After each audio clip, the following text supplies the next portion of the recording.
혹시 2025년 부동산 시장이 어떻게 변할지 궁금하신가요?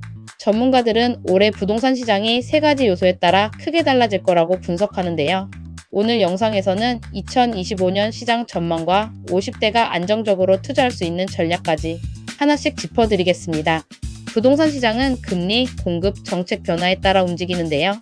올해는 대출 규제 완화, 금리 변동, 공급 확대가 주요 변수로 작용할 전망입니다. 오늘 내용을 끝까지 보시면 2025년의 유망한 투자 지역과 안정적인 투자 전략을 쉽게 이해할 수 있을 겁니다. 앞으로도 부동산 관련 꿀팁을 놓치지 않으시려면 구독과 좋아요 꼭 부탁드립니다.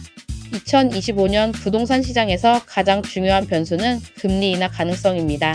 지난해까지 고금리 기조가 이어지면서 부동산 시장이 위축되었지만 올해는 기준금리가 점진적으로 하락할 가능성이 커지면서 대출 부담이 줄어들고 부동산 거래가 활발해질 가능성이 큽니다. 특히 주택담보대출을 고려하는 실수요자라면 금리 변동을 주의 깊게 살펴보는 것이 중요합니다. 또 하나 주목해야 할 변화는 공급 확대와 주택가격 안정화입니다. 정부는 2025년부터 수도권을 중심으로 신규 아파트 공급을 확대할 예정인데요. 특히 3기 신도시와 도심 공공주택 사업이 본격적으로 진행되면서 서울과 수도권 지역의 집값이 안정될 가능성이 있습니다. 하지만 지방 일부 지역은 여전히 공급이 부족해 지역별 시장 양극화가 심화될 것이라는 전망도 나오고 있습니다. 따라서 투자 시 지역별 공급 계획을 면밀히 분석하는 것이 중요합니다. 중간까지 시청해 주셔서 감사합니다. 이 정보가 유익하셨다면 구독과 좋아요 부탁드리며 앞으로도 실용적인 투자 전략을 계속 알려드리겠습니다. 2025년 유망한 투자 지역도 함께 살펴보겠습니다.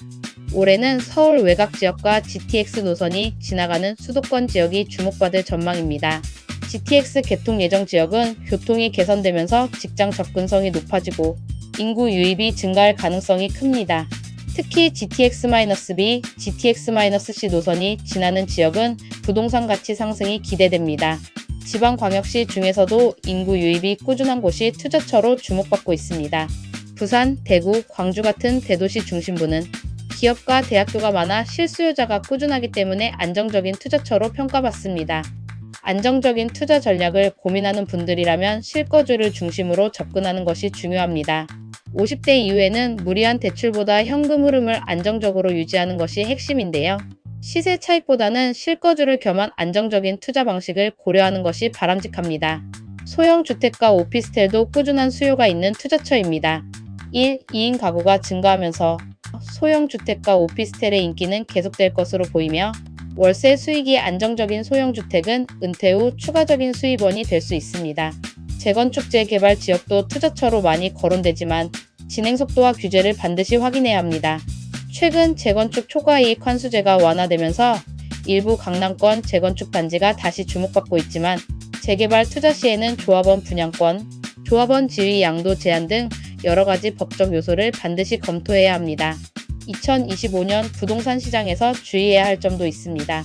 대출 규제 완화 분위기에 휩쓸리지 않고 신중하게 접근해야 합니다.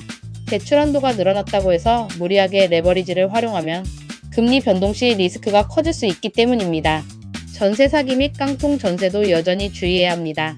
전세가율이 높은 지역은 계약 전에 등기부등본을 반드시 확인하고 전세보증보험 가입을 고려하는 것이 안전한 거래를 위한 필수 조건입니다.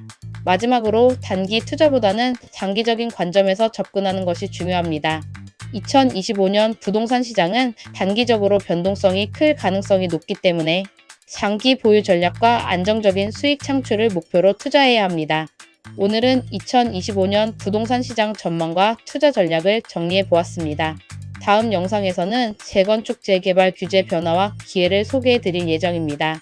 이 영상이 유익하셨다면 구독과 좋아요 부탁드리며 더 알찬 정보로 다시 찾아뵙겠습니다. 감사합니다.